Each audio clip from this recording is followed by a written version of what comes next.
there, my brainwashed. This is Josh with Heretic coming at you today. Hi. Yes, I'm coming back at you. It's been a while, but I'm back. I'm in the saddle. Anyway, so I've been talking to some atheists. I don't know if you've dealt with atheists, but they're so much fun.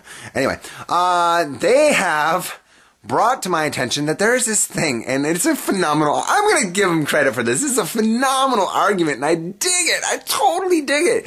Have any of you ever heard of the flying, I got to get it right, the flying, oh, hold on, I have it written down. I wrote it down. It is so good. The flying, the flying spaghetti monster. Oh, I dig this guy. This is so cool. This is their argument, and it is a phenomenal argument. Okay. They basically say that every single time we worship a god, any god, basically, they're like, well, that's just like me worshiping the flying spaghetti monster. I don't know if you ever dealt with this, but it's hilarious. It's a really hilarious concept, and they use it for this purpose anyway, just to show how ludicrous it is to worship something. And basically, every time you talk about worshiping Jesus Christ, or Buddha, or freaking Dharma, or blah, blah, blah, blah, blah, they bring out their spaghetti monster just to point out how ridiculous worshiping some figure is. Now, I thought this was great, and on my videos, I saw some people have some issues with the spaghetti monster thing, and they did a pretty good job. But I'm going to tell you something that will just destroy the spaghetti monster argument. And it won't work for all you Christians out there, but it does work for me because I don't believe that Jesus Christ is God. Now, the way you deal with this is you just say, well, okay, you believe in the spaghetti monster, and all your evidence is that every evidence that I've tried to show you to support my God, you're using to support your spaghetti monster thing. And it's a very good argument. Okay. But the main difference between your God, the spaghetti monster, and my God is that my God doesn't have a form. He doesn't have an image. He doesn't have a body. He exists all throughout time and space, and he is omnipotent and omnipresent and all powerful. And they're like, but, so what are you saying? And I'm like, well, my God isn't there. He's not tangible. He's not physical. He doesn't exist. There's no fit. That's the difference between your God and my God. This is why mine's real and yours isn't, because yours is made up. Mine is not.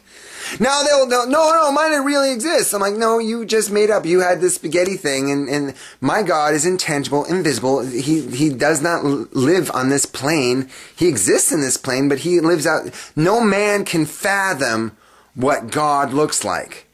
No man can understand, have a concept, or comprehend the fullness of what God is.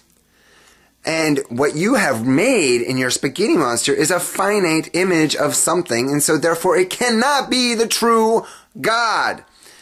Now what they'll try and say, well, what if the spaghetti monster was, invisible, intangible, omnipresent, omnipowerful, blah, blah, blah. I'm like, then he'd be God.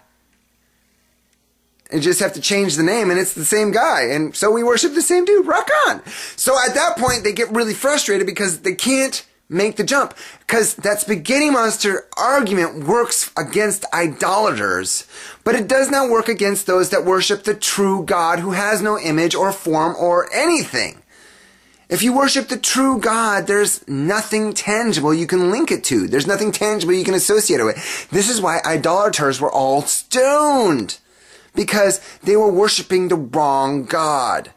God is intangible. He is invisible, and he is all-powerful, and he exists everywhere simultaneously. No man can fathom him. This is why it says no man has seen God at any time. You cannot see God. You cannot imagine God. And if you have imagined God, it's not God! Anyway. It's a great argument. It's a great way to defend against the spaghetti monster argument. Now, it's not going to be very satisfying for them because basically you've invalidated the argument, and the only way for them to come up with a new argument is to turn their spaghetti monster into an intangible, invisible creature, and then it loses its kind of like imaginary concept, and then it becomes basically our God, and then it's like, yeah, you can, and then you just say at that point, okay, well, after all that, all those changes you've made, well, then it is my God, and we worship the same God, and I don't have a problem with you anymore.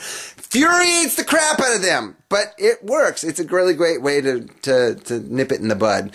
So anyway, I hope this blesses all you guys, and I hope it offends all you atheists. I'm the heretic signing out. What's